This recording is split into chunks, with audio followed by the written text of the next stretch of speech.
যে কিভাবে অ্যাক্সিডেন্ট হলো আমি নিজেই জানি না। ওরা সবাই পিছনে ছিল, আজ আমি আল্লাহর মতো আল্লাহ আমাকে বাঁচাই দিয়েছে, দূরে ছিটকানি করে আমাকে বাইরে ফেলে দিয়েছে। গাড়িটা চাপে পোল্ট্রি খাইছে, নাহলে ঘুমে পোল্ট্রি খাইছে। সকালবেলা আসছি, সকালবেলায় সাথে খিচে এখানে 15টা লাশ পড়ে রয়েছে, আর বাকি 6 জন আহত হয়েছে, সিরিয়াস আহত। এই আহতগুলারে আপনার টাঙ্গাইল সদর হসপিটালে ভর্তি করা হয়েছে। আর যে লাশগুলো আছে 15 জন, ওইগুলা ফায়ার সার্ভিস আসলে ওনারা এসে উদ্ধার করে বর্তমানে যমুনা সেতু পূর্বপাড় থানায় আছে। আর ওনাদের লোক একজন আছে, এখানে আছে, উনি খুবই আহত, প্লাস উনি কথা বলার মতো ওনার এখন বর্তমানে মনোমানসিকতা নাই। আর ওনাদের যারা ফোন আছে ওনাদের বাড়ি থেকে ফোন দিতেছে, আমরা ফোন দেয় ওনাদের তথ্য দিতেছি যে যমুনা সেতু পূর্বপাড় আসলে গেলাই আপনার লাশগুলো নিতে পারবেন। যারা আহত হয়েছে তারা হসপিটাল যায় দেখতে পারবেন যে আপনাদের রুগী কোনটা, উনি কি মারা গেছে না জীবিত আছে।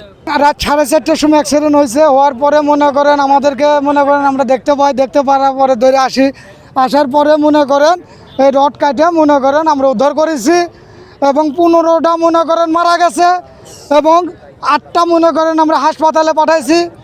এবং যেন মাল সামানাগুলো আছে, যাদের মাল সামানা তারা আসে লিয়ে যাক এখান থেকে।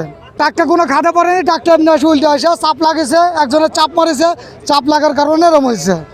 তাছাড়া তো সিঙ্গেলভাবে গেলে কোনো গাড়ি রোডে কোনো দুর্ঘটনা ঘটে না, কিন্তু কিছু কিছু ড্রাইভার কয় কি যে আমি আগে যাবো, আমি আগে যাব, এতে মনে করেন অ্যাক্সিডেন্টটা বেশি হয়। তাৎক্ষণিকভাবে ঘটনাস্থলে 15 থেকে 16 জন মানুষ মারা যায় এবং কিছু মানুষ উদ্ধার করা হয়, এবং ট্রাকটি এখন এখানে উল্টে আছে।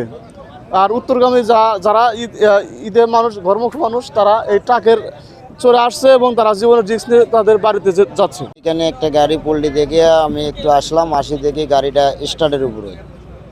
আইনের লোকের সাথে করে নিয়ে আমি গাড়ি বন্ধ করলাম, বন্ধ করে আইনের লোকের কাছে চাবি দিলাম। এই গাড়িটা রডের গাড়ি ছিল, হয়তো এই গাড়িটা চাপে পোল্ট্রি খাইছে, নাহলে ঘুমে পোল্ট্রি খাইছে। আর শুনেছি আসি স্পটে শুনলাম 15 জন অলরেডি মারা গেছে, থানাতে আছে। 10টার দিকে ওনারা ইয়াত গেছে, ফিনিতে গেছে, কাগজ চড়ে যাবে বলে, বুঝছেন। ভাড়া বাসের বেশি, বাসের মনে কর যে 1800-1700 টাকা ভাড়া, টাকা একটু কম দিবে বলে আর কি ছেলে পেলে ওই ফেনীত গেছে। ফেনীত থেকে টাকের চোরা এই আসতে লাগে এই অ্যাক্সিডেন্ট আর কি।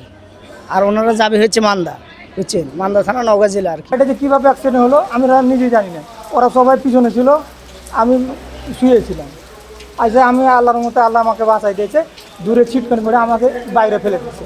আর বাদ বাকি সব পড়ে গেছিলো ভিতরে। একজনই খালি আমি ছিলাম বাইরে পড়ছে, আর সব ভিতরে চাপা পড়ছিল। সবকে টাইনে উদ্ধার করছে, ফায়ার সার্ভিস দিয়ে উদ্ধার করছে। মোট ছিল আপনার, আমরা 22 জন ছিলাম, 4 জন আর 18 জন 22 জন, আর 5 জন না 4 জন না 5 জন চড়ছে। তো আমি তো বলি নাই, উঠতে মানা করি, তো ওরা উঠে যায়, ঢাকাতে উঠছে ওরা। সকাল 4 ঘটিকার সময় ঢাকা থেকে যমুনাগামী একটি ট্রাক জুগারচর নামক স্থানে আসিয়া রাস্তার বাম পাশে উল্টিয়া পড়ে। ট্রাকের নিচে রড ভর্তি ট্রাকের নিচে থাকা লোকজন ফায়ার সার্ভিস ও রেকারের মাধ্যমে উদ্ধার করা হয়। তার মধ্যে 15 জন নিহত, 7 জন আহত পাই, তাদেরকে সদর হাসপাতালে প্রেরণ করি। চালক তার নিয়ন্ত্রণ হারাইয়া রাস্তার পাশে পড়ে যায়। নাম সংগ্রহ হইতেছে, কিছু পাওয়া গেছে, কিছু পাওয়া যায় নাই। আমরা হাসপাতালে পাঠাইতেছি মর্গে, তারপরে ওখান থেকে তারা মৃত না জীবিত ডাক্তাররা রিপোর্ট দিব, তারপরে আমরা আইনগত ব্যবস্থা নেব। না, সবাই পুরুষ।